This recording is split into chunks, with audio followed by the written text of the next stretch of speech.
We all make them. We have lived with them. Top 5 mistakes business owners make. It's Wednesday, WTF Wednesday. That's not to say there were not glitches, and there are still glitches happening. Welcome to WTF Wednesday, where every week we talk about stupid that we've encountered that you should try to avoid. Number 1, failure. To create basic operational systems. You're forming your business today. If you haven't done so already, is it an LLC? Is it a sole proprietorship? Is it a corporation? Is it an LLP? Is it a partnership? C-Corp. We've seen it time and again how business owners fail to correctly form their business. But let's just go beyond that. Once you do form, and then what happens with the legalities, whether you have bylaws or a shareholders agreement. Let me tell you the one big thing, if you remember nothing else. If you have partners, have shareholder meetings, have partner meetings, and you document them, they are the minutes. You file the minutes somewhere. You're going to need those for protection if anything goes south later on and you have a dispute with your business partners, your equity investors, etc. Keeping minutes of those meetings are going to help you in terms of proof of things that were discussed. The other thing you want to do when you're setting out your formation, if you have partners, is to have proper bylaws. And in your bylaws, don't just use the template you can download and just have everybody sign it. No. Outline everyone's duties. We heard a story recently about a restaurant owner who brought in, when he formed one of his restaurants, an equity investor, a minority member of the LLC. Except today, 2 years later, the minority investor is walking around town claiming he owns the restaurant. But that's okay, because that maybe could be a marketing thing. But worse, he's walking into the restaurant and telling people how to do things. He has no experience in the restaurant trade at all. But our friend admitted he made a mistake. When he formed the company, he didn't put it in writing what people's responsibilities are. This is really, really important. The whole handshake, napkin, friends and family, families forever. When there are personality conflicts and disagreements and communication barriers, when there is someone whose ego is getting bruised and money is involved, you have to have things totally crystal clear from the outset. Get it in writing. Another item in formation is an operations handbook.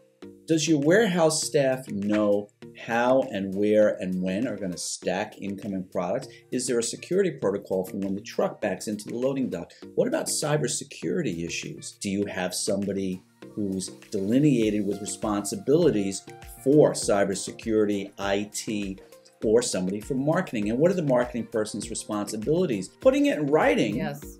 Even if you're by yourself right now, put it in writing now, because as you build this, you don't want this to sneak up on you later. And that's what we see all the time.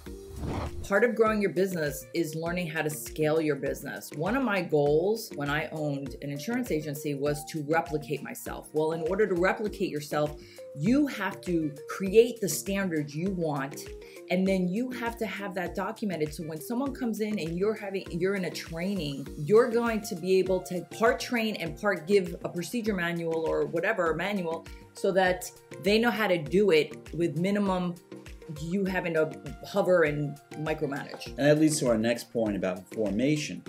You need to train your staff in a kind of set it and forget it. You know the Ron Popeil, the chicken turkey oven, whatever it was, set it and forget it. Well, why can't you create standards from the outset, from the formation that sets the standards, so that you, as the business owner, can focus on growing your business and not putting out fires every day? Well, I think we're going to be getting into that in the next 4, but I will say this as a baseline. Anything that we're talking about today is on the preface that you've evaluated and investigated your strengths and your weaknesses to know what you keep and what hat you wear because you love to do it, and what you delegate and outsource. Okay? Know what you suck at and know what you're really good at. Because when you have that moment of truth staring in the mirror and you write it down, guess what? Number one, you're creating standards. You can put those standards in writing in your operations manual, employee handbook, and so forth.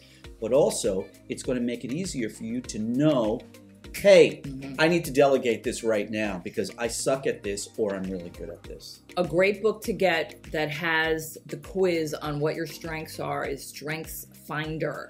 You buy that book, it's probably $15. There's a code where you take a survey or a quiz, whatever you want to take it, well, whatever you want to call it, and then it will tell you what your strengths are, and then you know what to delegate. It's so beautiful. Okay, next, mistake number 2.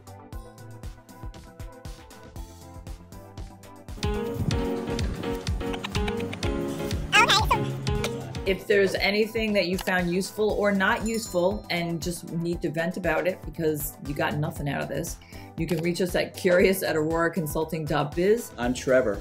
I'm Linda Ray. And we are Aurora Consulting. Financing solutions for your business success story.